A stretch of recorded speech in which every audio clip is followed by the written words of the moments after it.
जय Maharashtra public, मी विकास गावडे।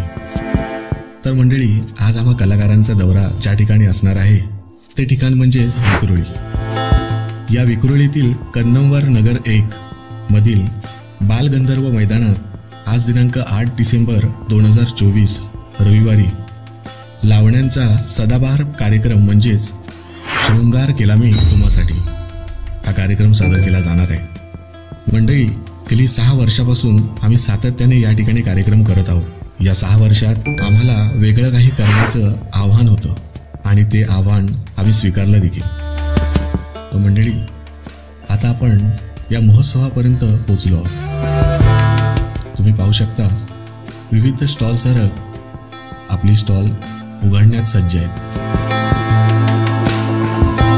डाव्या हाताला वळल्यानंतर आपल्याला साक्षात माऊलीचं दर्शन होते। या माऊलीचं दर्शन घेऊन आपण डायरेक्ट जाणार आहात ते म्हणजेच रंगमंचाजवळ। या रंगमंचावर गेल्यानंतर मी असं पाहिलं की या ठिकाणी लहान मुलांची चित्रकलेची स्पर्धा सुरू होती।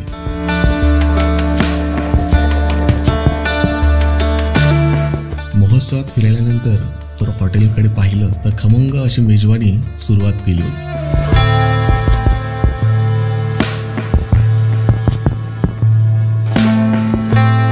तर मंडळी, महोत्सवाचा आस्वाद घेत घेत आता आम्ही वळणार आहोत ते म्हणजे आपल्या लावणीच्या कार्यक्रमाकडे। तर पाहूया आपला लावण्यांचा सदाबहार कार्यक्रम।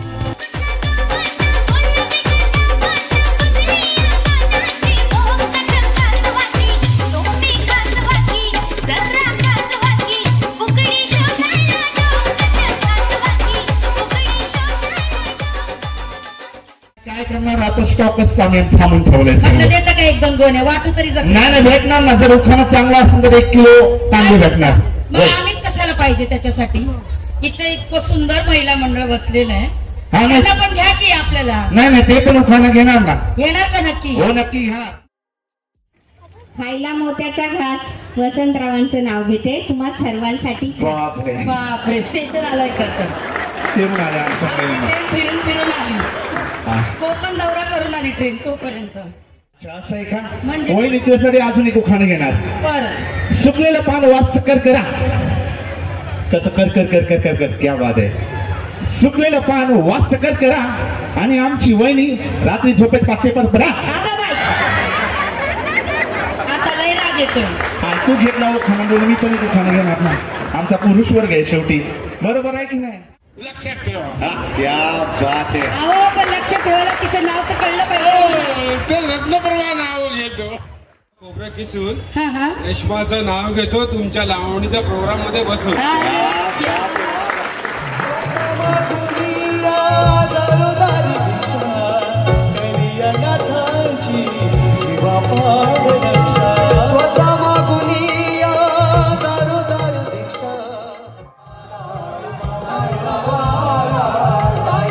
तर मंडळी, आमचा कार्यक्रम तुम्हाला आवडला असेल तर खाली दिलेल्या क्रमांकावर आमच्याशी संपर्क साधा। पुन्हा भेटू। जय महाराष्ट्र।